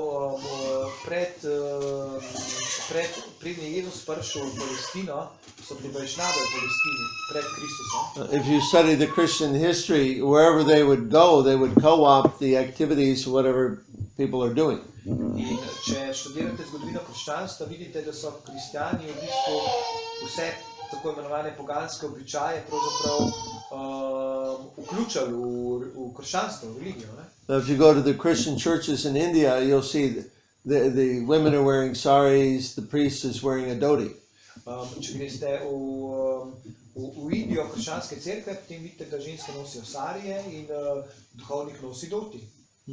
So in this way they try to make the differences small so that they can bring people to their side. Kajti na ta način kristjani zmanjšujejo razlike, zato da lahko ljudi pač nekako, da ljudje lažje sprejmejo določene stvari. But it's good. To je dobro. There's a wonderful book called The Way of the Pilgrim, written by a Russian. Maybe you've read this book or heard of this Obstaja book. čudovita knjiga Pot romarja, to je napisal nek Rus. It's written by, it's in the book is all about meditation on the name of Jesus. In ta oseba govori o meditaciji na Jezusa. And it's a wonderful book. In to je čudovita knjiga. So, Prabhupada said, you know, it's not our business to try to turn Christians into Hindus. It's not what we're interested in doing. Prabhupada je rekel, ni naš posel, da hočemo kristjane spremeniti v hindujce. Ne, to ni naš namen. If you want to worship God as Jesus, no problem, go ahead. Če nekdo hoče oboževati Boga v obliki Jezusa, to ni noben problem. But you can use this Vaishnava Siddhanta understanding to improve that. Ampak lahko pa porabiš vajšnavske zaključke oziroma vajšnavsko razumevanje in izboljšaš svojo kvaliteto svojega odnosa z Bogom.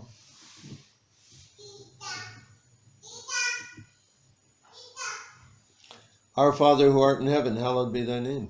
Oče, ki se v nebesih, posvečeno bodi tvoje ime. Where's that come from? Kje to prihaja? They say that prayer, but what's the name? They don't have the Oni to name. molitvo izgovarjajo, ampak kaj je ime? Kakšno je ime Boga? Kako je Bogu ime? Krishna is the name. Krišna je ime.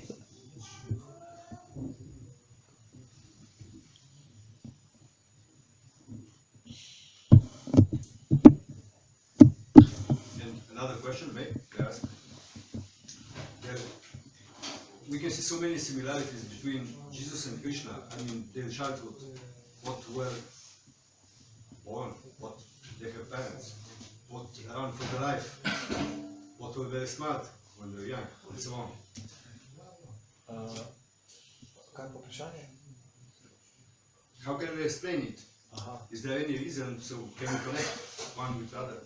To se pravi, lahko vidimo mnogo sporednic med življenju Krišne in življenju Jezusa. V bistvu oba dva sta imela zanimive starše, oba dva sta bila zelo pametna, ko sta bila še majhna otroka, oba dva sta mogla bežati pred nekom, ki jih je hotel umoriti in tako naprej. To se pravi, kakšen je razlog za toliko veliko podobnosti?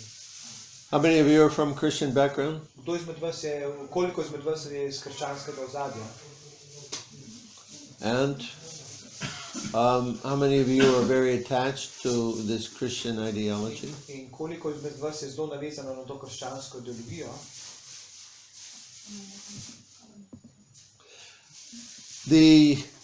There's a lot of people who try to find out the truth of the historical Jesus. Obstajajo ljudje, ki so poskušali izvedeti resnico o zgodovinskem Jezusu. And they have difficulty. There's not so much written about Jesus that's existing anymore. In pri tem so naleteli na velike težave, kajti o Jezusu danes ne obstaja tako zelo veliko stvari napisanih. So then they try to understand, well, how do we know that this is coming from Jesus? In potem so skušali razumeti, kako pa tem mi vemo, da ta nauk prihaja od Jezusa. So there's a religious historian in America. What's his name? Robert Eisenman. Obstaja religiozni zgodovinar v Ameriki, ki se imenuje Robert Eisenman. And he did this study, trying to find the historical Jesus. In on je pač šel na to pot tega študija in skušal najti zgodovinskega Jezusa. And he also says you can't find very much. In on tudi pravi, pač ni mnogo napisanega o Jezusu in pač ne moč veliko najti. The only facts that you know about Jesus is he had a brother named James, he had a mother named Mary, and he was crucified at some particular point in time. Edina stvar, ki jo lahko dejansko zgodovinsko gotovostjo zatrdiš, vidiš, da je imel brata, ki mu je bil Jožef, da je imel mamo, ki je bilo ime Marija in da so ga na neki točki križali. So he's studying the whole period of history and he sees James. There's a lot of information about James, the brother of Jesus. In on je v bistvu zelo podrobno študiral zgodovinsko obdobje, v katerem se je pojavil Jezus in je videl, da je pa zelo veliko stvari napisanih o Jakobu, to se pravi o Jezusovem bratu. And he came to the conclusion that whatever James is, Jesus must have been, because they're brothers. They're very close. In potem je prišel do zaključka, da kakorkoli je bil pač Jakob, je mogel biti tudi Jezus, kajti konec koncev sta bila brata in sta bila zelo blizu. So he wrote a very large book, James, Brother of Jesus, 1,000 pages. In je napisal knjigo s 1000 stranmi, ki govori o Jakobu, Jezusovem bratu. And in this book, he explains what the religious customs were of James and the people of that time. In v tej knjigi razlaga, kakšni so bili religiozni običaji Jakoba in pač njegovih sodobnikov, ki so izhajali iz iste vere v tistem času. Well, they followed our 4 regulative principles. Sledili so ista 4 regulativna načela, kot jih sledimo. No meat eating, no illicit sex, intoxication, gambling. They followed all that. Niso jedli mesa, niso se šli nezakonskih spolnih odnosov, niso igrali iger na srečo in niso se opijali. To so vse sledili. They had a conception of Achintya Beta Beta Tattva, that man and God are one and the same. Imeli so koncept Same and different. Achintya Beta Tatve, to pomeni, da Bog in človek sta hkrati podobni, hkrati ista in hkrati različna. They had a masculine, their conception of the deity was both masculine and feminine. Imeli so koncepcijo božanstva, da je njihovo božanstvo tako moško kot žensko. Their habits of cleanliness were the same as the Vaishnavas. Their cleanliness habits, bathing in the morning, early in the morning, after passing. So, Imeli so iste ideje o čistoči, kot jih imajo Vajšnavi, to se pravi kopanje po veliki potrebi, kopanje zjutraj in tako naprej. they wore a line in the middle of the forehead. Imeli so črto na sredini čela, They glorified the names of God. slavili so imena Boga. What's that sound like? Kako se to sliši, čemu je to podobno? Sounds like Vaishnava. To se sliši, kot da so bili Vajšnavi. The Vaishnavas were present in Palestine at that time. Vajšnave so bili takrat v tistem času prisotni v Palestini. And the Jews, they actually were the original Jews. In ti Vajšnave so bili pravzaprav izvorni Židje, Because they lived in this place called Judea. kajti oni so živeli v tem kraju, ki se imenuje Judeja. And who is it? The Roman historian, Pluto, no, Roman historian, Plutarh? no. Anyway, there's a Roman historian whose works are still existing. Obstaja en rimski zgodovinar, njegova dela so še vedno znana. Can't remember. Anyway, the question is asked in his writing. He said, "What is a Jew?" In v bistvu v njegovih delih je prišlo do vprašanja, ki je nekdo postavil, kdo je Žid, kdo je to Žid. And it's important because they say Jesus was a Jew. To je pomembno, zato ker Jezus je bil Žid, to vsi vemo. Well, it almost got it. Anyway, he replied that a Jew, this is very amazing. What is a Jew? In potem je on odgovoril, ja, to je pa zelo zanimivo, kdo je Žid. But if you want to know the real nature of something, you have to know what is its source, where does it come from. Ampak če hočeš poznati pravo naravo nečesa, moraš poznati izvor tega, moraš vedeti, odkot to izvira. And he says the Jews, they are derived from the Indian philosophers. In rečeno je, da židovstvo izhaja iz indijske filozofije. So, based on that, based on their customs, what they did. Oh yeah, these things that I'm saying that the James did. This is directly from the Nag Hammadi text and the Dead Sea Scrolls. Aha, to v čem, kar sem rekel, kako je Jakob živel, Jezusov brat živel, te stvari, to vedenje izhaja iz zapisov mrtvomorskih rokopisov iz Nag Hammadija. To so ti. So these are direct documents from that time, not interpreted by anybody. To so dokumenti, ki so jih najdli pred kratkim in so direktni zapisi stari 2000 let in te zapisov ni nihče spreminjal v zgodovini. So then if we understand that Jesus and his followers, Jesus' brother James, their followers, they were like Vaishnavas, then what is Christianity? To so pač kumrasti rokopisi in tukaj se opisuje, če se opisuje v bistvu Jezusa in njegove brate kot Vajšnave, ne, od kje to izvira. Well, the evidence is that Christianity was created by Paul. In zakaj pa krščanstvo se razlikuje od tega? Dokaz je pač ta, bi lahko rekli, da pač krščanstvo si je izmislil svet Pavel. And Paul never met Jesus. In svet Pavel ni nikoli se srečal z Jezusom. He came on the scene after Jesus was gone. On je prišel na prizorišče, ko je Jezus že šel z tega sveta. And so what's presented as Christianity is many times called Pauline Christianity. In to, kar se imenuje sedaj krščanstvo, se mnogokrat ljudi imenuje tudi Pavlovo krščanstvo. And there's evidence that they created these stories about Jesus, borrowing, again, co-opting the other religions that were practiced at that time. In obstajajo dokazi, da so to, kar se danes imenuje krščanstvo, povezali v bistvu tradicije iz preteklih religij, ki so obstajali istočasno, kot se je pojavilo krščanstvo. So for example, Moses, he was born, he was put in a basket in the river. Was it Moses? Yeah, Moses. Yeah. And Karna was also born, put in a basket in the river. To se pravi, v krščanskem izročilu obstaja zgodba o Mojzesu, ki se je rodil, so ga postavili v zidko in so ga spustili po reki navzdol. V vedskem izročilu imamo Karno, ki se je tudi rodil in so ga tudi pustili v posteljici po reki navzdol. So after Krishna was born, Kamsa, he said, kill all the babies. And after Jesus is born, also Herod, kill all the babies. In tudi, ko se je Krišna pojavil, je Kamsa ukazal, da se vse otroke pobije, vse novorojenčke. In ko se je Jezus rodil, je tudi Herod ukazal, da se vse novorojenčke pobije. So there's many more similarities. Obstaja mnogo podobnosti. And if you study this, you find that, again, that the writers of what is accepted as the canon of Christian text, this was changed many times over time. In če študiraš cerkveno zgodovino, vidiš, da to, kar se danes sprejema kot krščanstvo, vidimo, da je bilo v preteklosti krščanska doktrina mnogokrat spremenjena na teh cerkvenih koncilih. And so, what has come down is, I think, more or less they say, kind of what worked politically.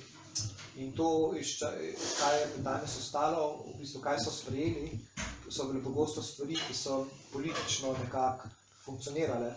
Now, this does not mean that Christianity does not have any religious potency. It certainly does. To ne pomeni, da krščanstvo nima nobene verske moči, kar jo dejansko ima. And if one follows that religion with great faith, they will make progress spiritually. In če ljudje z veliko vero sledijo krščanstvo, proces krščanstva, bodo nedvomno napredovali duhovno. Anyway, the history is written by the victors. Kakorkoli že obrnemo, zgodovino so vedno napisali zmagovalci. What the real history is, probably something else. In prava zgodovina pa verjetno nekaj drugačna od uradne verzije. Anyway, I think it's time for prasadam. Mislim, da je čas. It's getting late. Thank you again for your association. Hvala vam za družbo. Very nice that you all come together. Zelo fino, da se družite tukaj. Please continue like this. Prosim, nadaljujte You make this your church. in naredite to za vašo cerkev. In this sangha, because by coming together we get strength from each other. Sangha pomeni druženje in če se družimo, dobimo moč drug od drugega. We support each other in our understanding, help each other along to develop spiritually. Pomagamo drug drugemu pri razumevanju in na duhovni poti. And I want to encourage you all, please take up chanting of Hare Krishna mantra. In rad bi tudi vse opogumil, prosim, začnite mantrati Hare Krishna Maha Mantro. Try it, you will like it. Poskusite, všeč vam bo. Thank you very much. Hvala lepa. Srila Prabhupada ki. Hare Krishna. So we will see you next time. Yeah. Yeah, whenever next time is. I'm not sure.